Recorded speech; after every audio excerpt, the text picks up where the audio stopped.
If you asked me or told me anytime while I was still living in Texas or the day before I moved to the Pacific Northwest that I would be one day occupying one of the most haunted houses in the world, in the history of haunted houses, I wouldn't have believed you.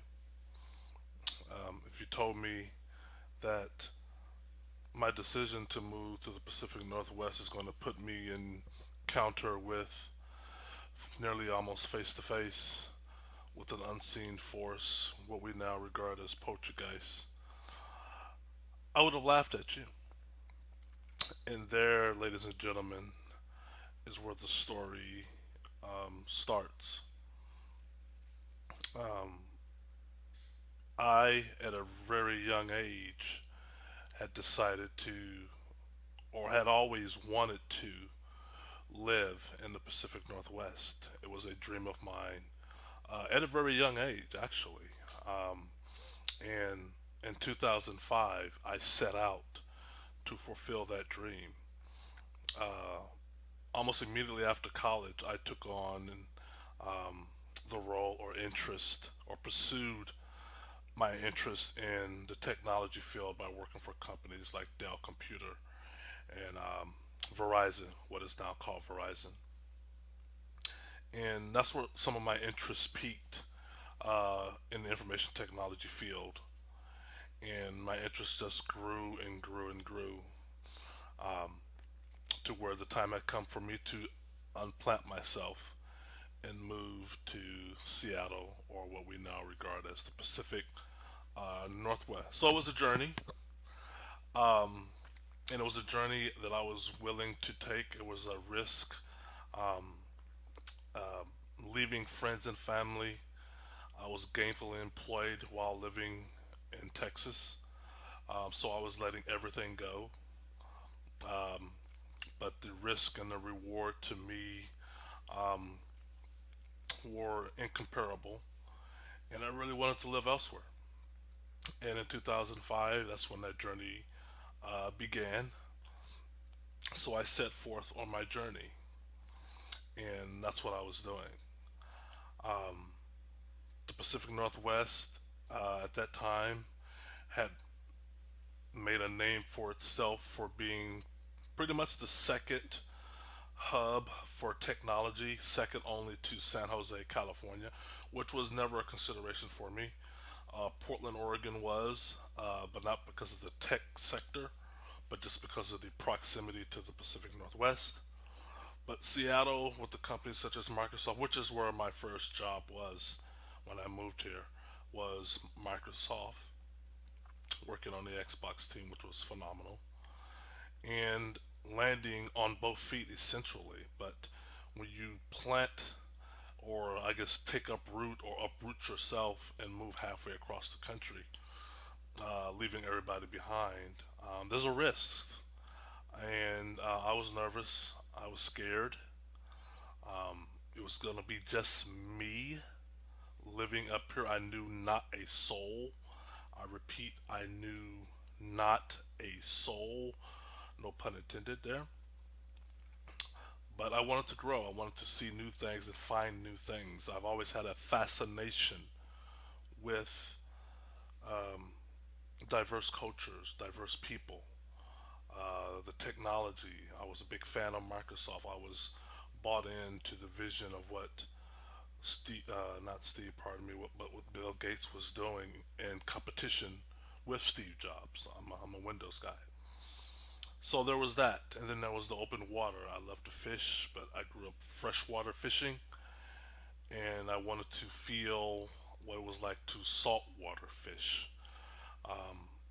And I want to see mountains every day. It's something about seeing mountains either in your rear view or dead ahead of you each day while going to work. It's hard to describe, but it's an awesome feeling for those who live in mountain range locations know exactly what I'm talking about.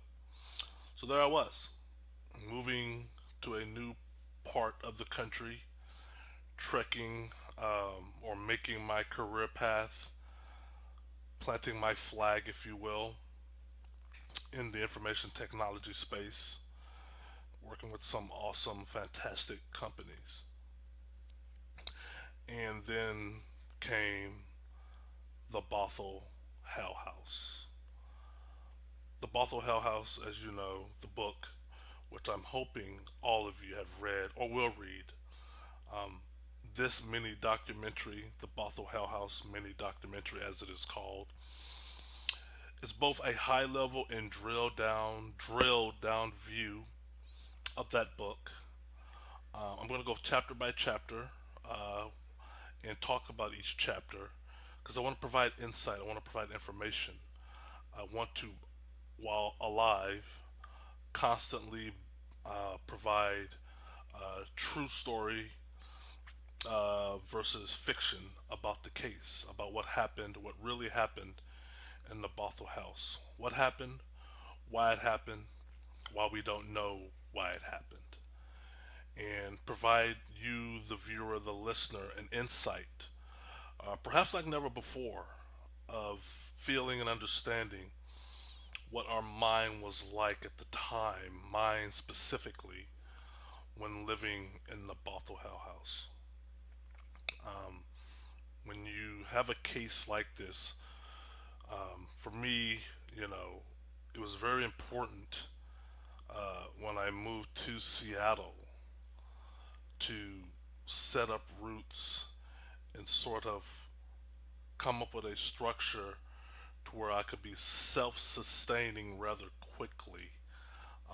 Very little room for error when you're living in a town, a city, a state, a region, and the closest friend or relative is 3,000 miles away. And nothing could have told me in 2005 that 7 years later, May 1st, 2012, that I would encounter something unbelievable, something remarkable, something scary, something demonic, haunting, that would just rip my life and Tina's life to shreds. And that is the Bothell Hell House. That is the poltergeist of Washington State. This mini documentary is going to be two fronts or many fronts. I'm going to try to tell Keith's story, tell our story, get you in the mind of myself, help you understand some of the decisions that I made, as well as help you understand some of the support system, my friends, what my life was like before and after, or before, during, and after living in the Bothell house. My IT career, without a doubt, impacted the activity, but my social status,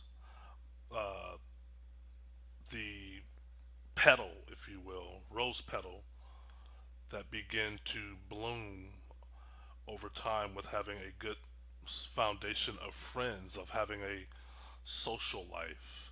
You know, this is a modern story. This is a story told of a poltergeist haunting, the most, probably one of the most darkest poltergeist hauntings in the 21st century. In the 21st century. This is 2012. There has not been a case of this magnitude prior in the 21st century. So, welcome to my world. Welcome to our world. And let's go through these chapters one by one. Keith and Tina. Keith Linder, the IT professional from Austin, Texas, now living in the Pacific Northwest, who has no idea what's about to meet him.